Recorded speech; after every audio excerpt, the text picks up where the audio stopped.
Waktu bisolati tinggalin tuh juhud tuh artinya juhud ninggalin tidur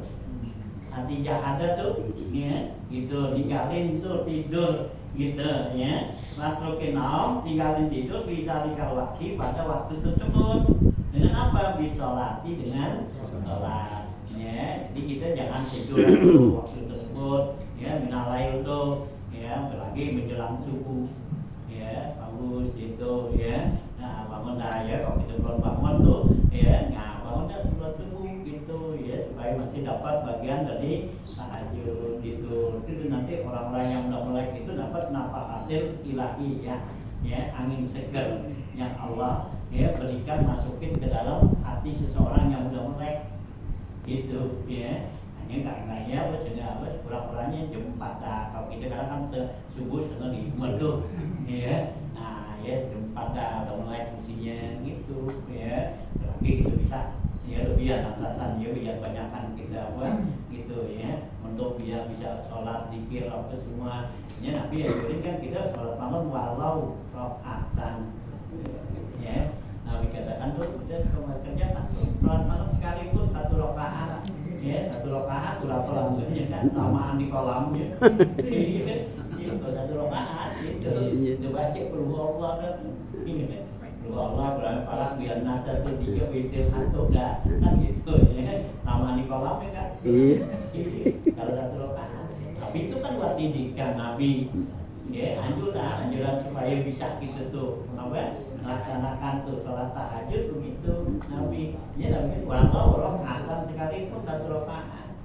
itu nah kalau sholat 1 rakaat kan kita ya jam 4 kita bangun kalau biar banyak iya itu sholat apa subuh setengah 5 gitu nah kita di kolam 10 menit ya nah bayang ya paling kalau 1 rakaat ya 2 menit tak kali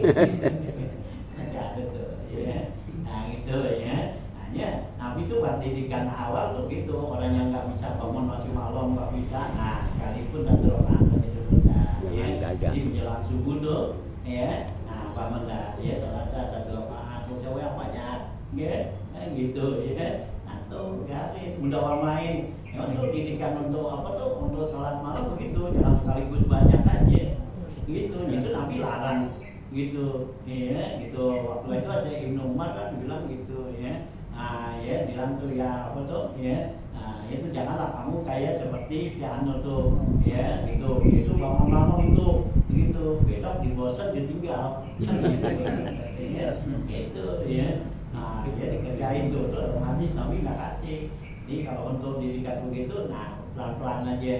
ya jadi 1 rakaat ntar dari itu naik dah ya tambahin 2 rakaat lagi jadi 3 satu kan witir mantepin dah ya jangan nafsu lagi jangan nafsu mau 11 gitu jangan ya biar Allah yang mindahin gitu ya kalau kita kan awal nafsu tuh iya awal nafsu itu masih waktu masih panjang nih terus bayang lagi tambahin masih buru jangan itu banyak namanya ibadah tuh jangan ngikutin kayak awal nafsu karena kalau kita ngikutin awal nafsu tuh kan gitu terakhirnya udah dia tinggal bosan ya kalau Allah tuh yang mindahin kita itu nggak bosan ya mantep gitu ya kalau apa tuh ya kita buat ibadah tuh jangan pakai ya hawa nafsu gitu ya ya jadi pelan-pelan aja ya 3 biar mantep dah nanti lama-lama tuh Allah yang ngasih gitu kan gitu ya kalau Allah yang ngasih tuh ya nggak bakal apa tuh merasa kita kecewa kehilangan sesuatu tuh kalau Allah yang mindahin itu nggak bakal kecewa tapi kalau kita sendiri yang minder itu jadi kecewa ntar gitu ya biasa umpama kita biasa orang yang biasa dagang apa gitu berarti dah dia mau ibadat aja gitu kan itu kan kemauan dia ya bukannya Allah yang mintain nah gitu nah akhirnya kan bisa apa dia kecewa kan di dalam dagangan ramai aja gimana ya, kalau misalkan sini tuh bisa gitu. Coba kalau Allah yang pindahin, enggak, ya kita biasa dagang, tahu-tahu, ya Allah pindahin jadi berhenti dagang, enak aja, ya, good kan? Sekarang. Gitu.